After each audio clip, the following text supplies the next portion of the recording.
The second topic on First Word is about, some factors that one should monitor. July, remember, turned out to be one of the best months in 2018 with the benchmark indices hitting new highs.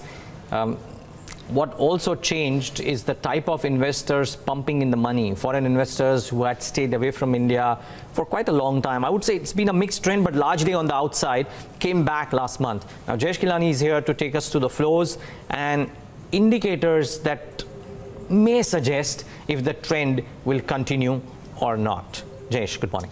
Morning, Neeraj. So this is essentially a follow-up to the first 6 months that we saw, in which the foreign investors in fact pumped out money, and that was the worst in over a decade. But July turned out to be positively surprising if you have a look at the equity trend alone. So what you have on the screen is the FII and the DII number, while the first panel or the top panel shows you the DII trend for the month of July. And if you sum up everything together, you'll get a net number of just in excess of about 4,000 odd crores. The bottom panel shows you the FII number, and have a look at towards the end of the month where we have large green bars over there, and if you sum up all of them, we are seeing positive trend of about nearly 500 crores worth of equity being bought by the foreigners. So data suggests that the FII investment trend may be just turning a corner, but we'll have to wait and watch how the remainder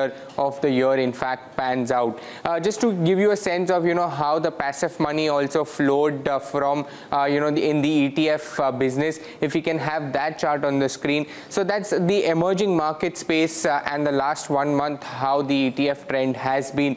Now China numbers of course not updated, but if you have a look at the second position, that has in fact been India, with a total inflow of about nearly $400 million for the month of July, with negative countries being Brazil and Taiwan, which have seen in fact ETF outflows. And this is also largely owing to the fact that the Indian market also outperformed all of these markets except for Brazil, of course, which saw a positive return of about 12% in the local currency, and the Nifty in fact gave a positive return to the tune of about 6% in its local currency.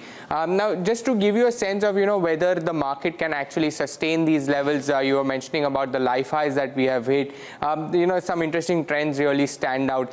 So first chart shows you the relative strength index, which in fact gives you the momentum behind the prices. And I tried comparing the Nifty with the other developed Asian nations. Now, if you have a look at the white line, which is the relative strength index for the Nifty, and towards the end of this chart, you'll see that it is extremely overbought because it is above the red line, which is at about 70. And have a look at the other countries like Hong Kong, Japan, and Singapore. Nowhere close to being overbought, just trading in the range of about 50 to 60, while the Nifty RSI is in excess of 75 levels. And remember that this is the first time since the month of late Jan or 1st of Feb where the Nifty in fact became overbought, and post that we had a substantial correction for the Nifty itself.